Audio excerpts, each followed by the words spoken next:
Bonjour, la petite vidéo de la semaine. Alors aujourd'hui, je vais te raconter quelque chose qui m'est arrivé parce que je pense que c'est un événement qui peut t'aider à comprendre certains mécanismes que l'on a parfois dans des situations que j'appellerais des situations de colère. C'est pas un événement qui me réjouit, mais c'est une situation dans laquelle je me suis retrouvée la semaine dernière qui m'a demandé de beaucoup réfléchir, ou en tout cas de me poser certaines questions, mais qui m'a aidé à prendre conscience que même si j'ai l'impression d'avoir déjà corrigé énormément de choses par rapport à cette problématique de colère, puisque tu sais que pour moi la colère est totalement inutile et elle n'est pas un espace de communication, eh bien finalement j'ai pas encore terminé ce travail et j'ai encore des améliorations à pouvoir mettre en place. De plus, dans cette situation, je me suis aussi souvenu d'un email que j'ai reçu il y a quelques mois d'un jeune homme qui m'expliquait qu'il avait toujours considéré qu'il était quelqu'un de calme, serein, plutôt introverti.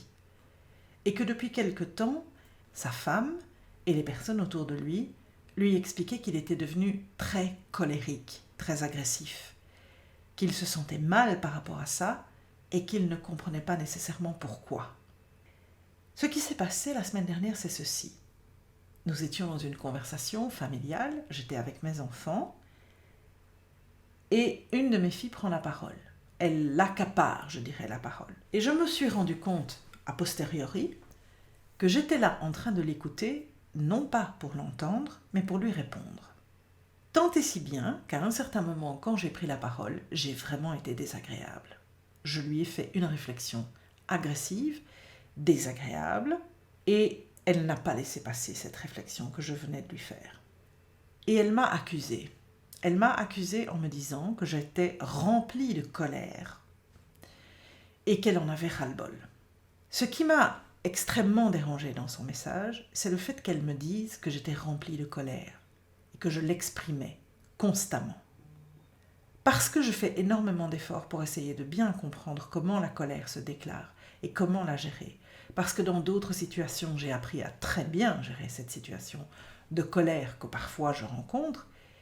J'étais blessée et j'étais aussi fâchée quelque part de me dire comment est-ce qu'elle peut me sortir une telle déclaration.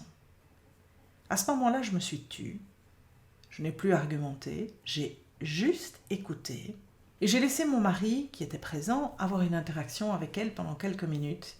Ils échangeaient, ils discutaient de la problématique des accusations quelque part qu'elle portait à mon égard. J'étais blessée, j'étais aussi découragée.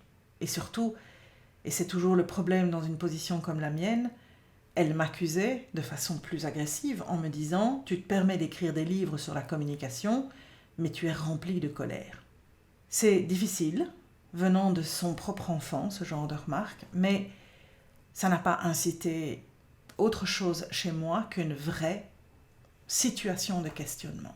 Nous en avons reparlé un instant plus tard, je me suis sincèrement excusée, tout en ne me rendant pas exactement compte de ce qu'elle voulait dire.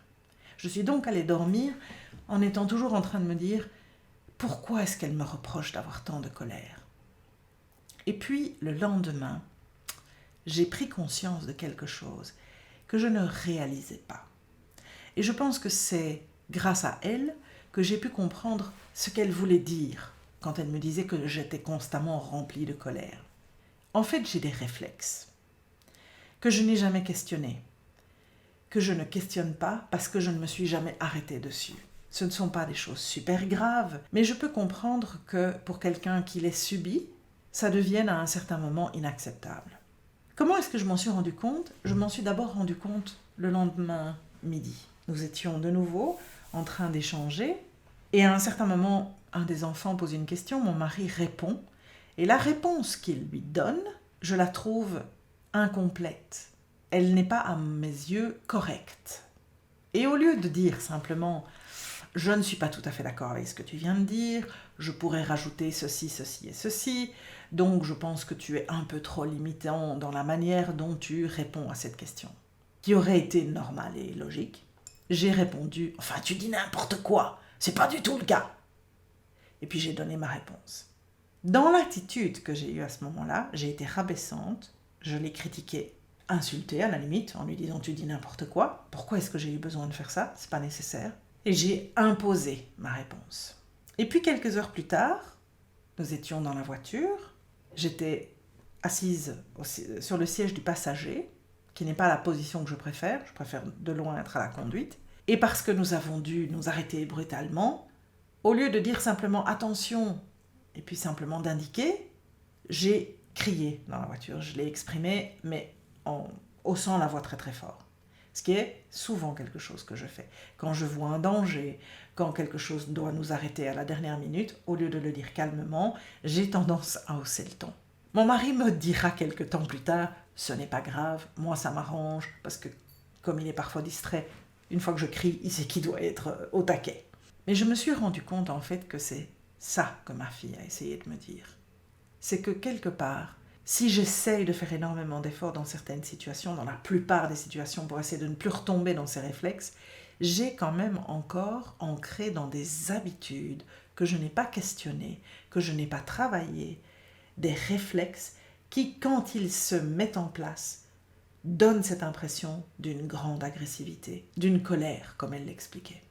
J'ai trouvé cette interaction, aussi violente et aussi blessante puisse-t-elle être, extraordinairement utile, parce qu'elle m'a aidé à prendre conscience d'un travers que j'ai et que je vais certainement essayer de bien travailler. Je n'ai pas envie que ma fille ait constamment l'impression que je l'agresse quand ce n'est pas le cas, et c'est vrai qu'il faut que je puisse, je l'espère, trouver d'autres moyens d'exprimer ce que je veux exprimer en étant plus respectueuse des autres.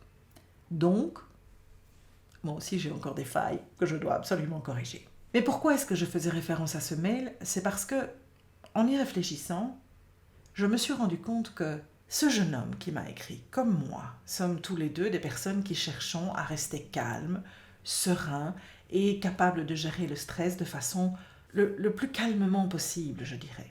Et malgré nous, parce que nous ne nous rendons pas toujours compte de l'impact que cela peut avoir sur nous, et parce que nous ne faisons pas suffisamment attention de questionner des réflexes, des habitudes dont nous avons hérité, de par l'environnement dans lequel on a évolué, de par l'éducation qu'on a reçue, de par les habitudes qu'on a prises, et que malheureusement, sans le vouloir, on tombe parfois dans des attitudes et des réflexes qui vont nous desservir et qui ne correspondent peut-être pas à ce que l'on cherche à faire, c'est-à-dire garder cette sérénité, être capable de gérer les différentes difficultés qu'on rencontre en restant calme et en exprimant, sans le vouloir, une colère, une agressivité, un mécontentement qui dépasse en fait l'intention que l'on pourrait avoir fondamentalement. Je pense que nous sommes très nombreux à ne pas nous rendre compte que parfois, dans la manière dont nous nous exprimons, nous sommes plus agressifs que nous ne pensons l'être. Chez certaines personnes, ça n'aura aucun impact. Que ce soit avec ou un peu plus ou un peu moins d'agressivité, ça n'aura pas d'impact. La personne ne se sentant pas attaquée. Mais dans certaines circonstances, cette agressivité peut vraiment nous desservir. Surtout quand l'intention n'est pas nécessairement de l'être. Et donc, aujourd'hui, je voulais simplement te faire prendre conscience que quand je te dis qu'il faut questionner tes habitudes et tes réflexes, c'est un petit peu dans tout. Et même si tu attaques certains changements parce que tu es conscient de ce que tu veux vraiment pouvoir mettre en place, sois bien aussi réaliste avec toi-même, comme moi j'ai dû l'être avec moi-même. Nous avons tous encore des réflexes, des habitudes, des mécanismes en nous qui ne sont pas ceux que nous cherchons à avoir, mais qui se déclenchent une fois de temps en temps. Et si tu veux vraiment pouvoir mettre des changements en place, cela aussi, il va falloir que tu en prennes bien conscience. Alors c'est sûr qu'un des moyens les plus efficaces, c'est de questionner ton entourage et de leur demander de te décrire.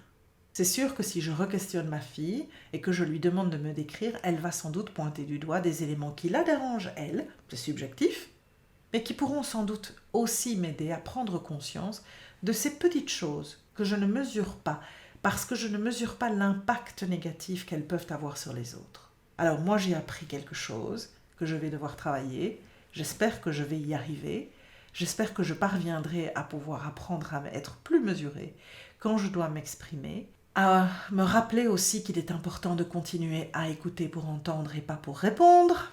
Mauvais réflexe dans lequel je tombe toujours comme tu peux le voir, heureusement pas trop souvent, et de me permettre effectivement, pour moi en tout cas, c'est important, de pouvoir continuer à progresser dans mon respect des autres, ma bienveillance et ma communication.